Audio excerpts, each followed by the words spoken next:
ایک ایسا گھوڑا جو اڑنے کی صلاحیت رکھتا ہے، سنہرے پنکھوں اور چاندی جیسے رنگت والے تاریخ کے بے مثال گھوڑے، جو کبھی حضرت سلیمان علیہ السلام کے لشکر کی شان ہوا کرتے تھے۔ لیکن حضرت سلیمان نے ان گھوڑوں کے پنکھ کیوں کٹوا دیے؟ ہم آج اس ویڈیو میں ان نایاب گھوڑوں کے مکمل تاریخ کو جانیں گے۔ زمانہ قدیم میں گھوڑے ایک بیش قیمت جانور تھے جو نہ صرف سواری بلکہ جنگی قوت کے طور پر بھی استعمال ہوتے تھے۔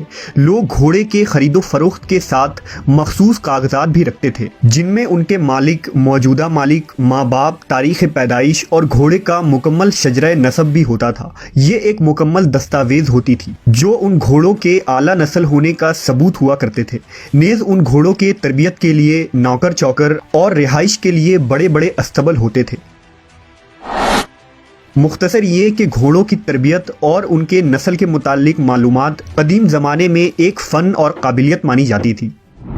روایتوں کے مطابق ملکہ سبا بلقیس حضرت سلیمان علیہ السلام کے اڑنے والے تخت سے بہت متاثر تھی، لہٰذا ایک دفعہ ملکہ بلقیس کو یہ خواہش ہوئی کہ وہ بھی اس تخت پر بیٹھ کر حضرت سلیمان علیہ السلام کے ساتھ سیر و سفر کرے۔ لہٰذا اس نے حضرت سلیمان سے کہا کہ اے اللہ کے نبی، آپ ہر روز تخت پر بیٹھ کر فضاؤں میں سفر کرتے ہیں اور تمام دنیا کے گرد پھرتے ہیں، آپ ایک دفعہ مجھے بھی اپنے ساتھ لے چلیں تاکہ میں اس تخت پر سیر کر سکوں۔ حضرت سلیمان نے ہوا کو حکم دیا کہ وہ ملکہ سبا کی خواہش پوری کرے، لہٰذا ہوا نے تخت کو اڑایا اور ان سب کو لے کر ایک جزیرے میں اتار دیا۔ روایت ہے کہ حضرت سلیمان کا تخت جس جزیرے پر اترا وہ 7 سمندروں کے بیچ کی جگہ یعنی ایک جزیرہ تھی۔ ملکہ بلقیس یہاں کے سبزے اور نہریں دیکھ کر بہت خوش ہوئی۔ یہاں اس نے ایک عجیب و غریب قسم کے گھوڑے دیکھے جن کے بازوؤں میں پر نکلے ہوئے تھے۔ ان گھوڑوں نے حضرت سلیمان اور ان کے لشکر کو دیکھا تو گھبرا کر پرندوں کی طرح پرواز کر گیا اور نظروں سے اوجھل ہو گیا۔ یہ گھوڑے سلیمان علیہ السلام کو بہت پسند آئے۔ ملکہ سبا نے بھی ان گھوڑوں کو بہت پسند کیا، لیکن اب وہ ان کے دسترس سے نکل چکے تھے۔ لہٰذا جب سلیمان علیہ السلام وہاں سے واپس اپنے محل آئے تو انہوں نے جنوں کو حکم دیا کہ وہ ان گھوڑوں کو جہاں کہیں بھی ہوں وہاں سے پکڑ لائیں۔ ان جنوں نے کہا، ہم خشکی کے جن دریاؤں اور سمندروں میں اختیار نہیں رکھتے، وہ گھوڑے سمندروں میں روپوش ہو چکے ہیں، اس لیے اب اگر ان کو وہاں سے کوئی لا سکتا ہے تو وہ ایک سمندری جن ہے۔ حضرت سلیمان نے پوچھا کہ وہ جن جس کا سمندروں پر اختیار ہے وہ کہاں ہے؟ جنوں نے جواب دیا کہ اس جن نے آپ کی اطاعت سے انکار کر دیا ہے اور وہ آپ سے باغی ہو کر سمندر کے تہہ میں چھپ گیا ہے۔ حضرت سلیمان نے اس جن کو پکڑ کر لانے کا حکم دیا، لہٰذا آپ علیہ السلام کے غلام جنوں نے سمندر کے پاس جا کر آواز لگائی کہ اے جن، تو جس بادشاہ کے ڈر سے چھپا ہے اس کا انتقال ہو گیا ہے، لہٰذا اب تو باہر آ جا کیونکہ اب تمام جن آزاد ہو چکے ہیں۔ جب سمندر کے اس جن نے ان کی آواز سنی تو وہ جن اپنے ساتھیوں کے ساتھ سمندر سے باہر آ گیا۔ باہر آتے ہی اسے اور اس کے ساتھیوں کو گرفتار کر کے حضرت سلیمان کے خدمت میں پیش کر دیا گیا۔ حضرت سلیمان کو دیکھ کر جن تھر تھر کانپنے لگے اور اس نے آپ کی اطاعت قبول کر لی۔ حضرت سلیمان نے سمندری جن سے کہا کہ میں ایک جزیرے پر گیا تھا تو میں نے وہاں گھوڑوں کی ایک عجیب و غریب نسل دیکھی جن کے بازوؤں کی جگہ پر ہیں اور وہ اڑتے ہیں۔ سمندری جنوں نے کہا، ہمیں معلوم ہے کہ وہ گھوڑے کہاں چھپے ہیں، لہٰذا حضرت سلیمان نے انہیں اس گھوڑے کو لانے کا حکم دیا۔ لہٰذا جب وہ گھوڑے ایک چشمے سے پانی پی رہے تھے تو ان جنوں نے اپنی تدبیر اور ہوشیاری سے ان گھوڑوں کو پکڑ لیا اور حضرت سلیمان کے خدمت میں پیش کر دیا۔ یہ گھوڑے نہایت ہی عمدہ نسل کے تھے جن کا نام جیاد تھا۔ لفظ جیاد جید کی جمع ہے جس کے معنی تیز رفتار ہوتا ہے۔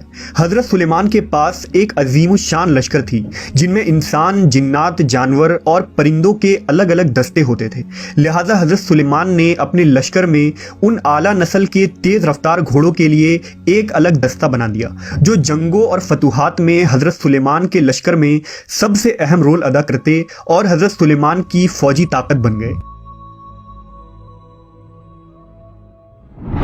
ایک دن کا واقعہ ہے کہ شام کے وقت حضرت سلیمان ان گھوڑوں کو دیکھ رہے تھے اور ان کے بالوں اور پیشانی پر پیار سے ہاتھ پھیر رہے تھے۔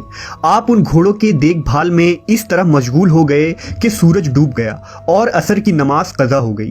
چنانچہ جب آپ نے نظر اٹھائی تو وہ گھوڑے نگاہ سے اوجھل ہو چکے تھے۔ اس وقت حضرت جبرائیل علیہ السلام نازل ہوئے اور حضرت سلیمان کو خبردار کیا کہ اے سلیمان، تم دنیا کی مال کے محبت میں اتنے مشغول اور گرفتار ہوئے کہ نماز عصر بھی ادا نہ کر سکے۔ اللہ کو تمہاری یہ مشغولیت پسند نہیں آئی۔ حضرت سلیمان نے گڑ گڑا کر اللہ کے دربار میں توبہ و استغفار کیا اور سجدے میں گر کر دیر تک روتے رہے۔ حضرت سلیمان نے فرمایا، میرے رب کی عبادت سے مجھے اس چیز نے غافل کر دیا، میں ایسی چیز ہی نہیں رکھوں گا۔ حضرت سلیمان کو اتنا دکھ ہوا کہ آپ نے ان گھوڑوں کو پیش کرنے کا حکم دیا اور پھر ان کے پروں کو کٹوا دیا۔ لہٰذا ان اعلیٰ نسل جیاد گھوڑوں کے پروں کو کاٹ دیے گئے اور پھر آج تک ان کے پر پھر دوبارہ نہیں نکلے۔ اس کے بعد دوبارہ کبھی اس دنیا میں اڑنے والے گھوڑے نہیں دیکھے گئے۔ اللہ نے حضرت سلیمان کی توبہ قبول فرمائی اور انہیں ان گھوڑوں کے بدلے ہوا پر اختیار دے دی گئی۔ یہ ہوا ان گھوڑوں سے کئی زیادہ تیز رفتار تھی جو آپ علیہ السلام کے لیے مسخر کر دی گئی تھی، جس سے حضرت سلیمان 1 مہینے کا سفر 1 دن میں طے کر لیا کرتے تھے۔ قرآن مجید میں اس واقعے کا ذکر کچھ یوں آیا ہے، اور ہم نے داؤد کو سلیمان عطا کیا، وہ کیسا اچھا بندہ تھا، بے شک وہ رجوع کرنے والا تھا۔ جب اس کے سامنے شام کے وقت تیز رفتار گھوڑے حاضر کیے گئے تو اس نے کہا، میں نے مال کی محبت کو یاد الہی سے عزیز سمجھا، یہاں تک کہ سورج غروب ہو گیا۔ ان گھوڑوں کو دوبارہ میرے سامنے لاؤ۔ پھر انہوں نے ان کے پنڈلیوں اور گردنوں پر ہاتھ پھیرنا شروع کر دیا۔ بعض لوگ حضرت سلیمان علیہ السلام کے ان گھوڑوں کو ایک عام عربی گھوڑوں ہی کی نسل قرار دیتے ہیں اور اڑنے والے گھوڑوں کو محض قصے، کہانیوں اور داستانوں کی باتیں مانتے ہیں، جبکہ احادیث میں اس بات کی واضح دلائل ملتے ہیں۔ جیسا کہ روایت میں آتا ہے کہ نبی صلی اللہ علیہ وسلم تبوک یا خیبر کے سفر سے واپس آئے تو گھر میں تشریف فرما ہوئے۔ جب تیز ہوا کے جھونکے سے گھر کے کونے کا پردہ ہٹ گیا، وہاں سیدہ عائشہ کے کھیلنے کی گڑیاں رکھی ہوئی تھی۔ نبی صلی اللہ علیہ وسلم کی نظر بھی ان پر پڑ گئی۔ دریافت کیا کہ یہ کیا ہے؟ حضرت عائشہ نے جواب دیا، یہ میری گڑیاں ہیں۔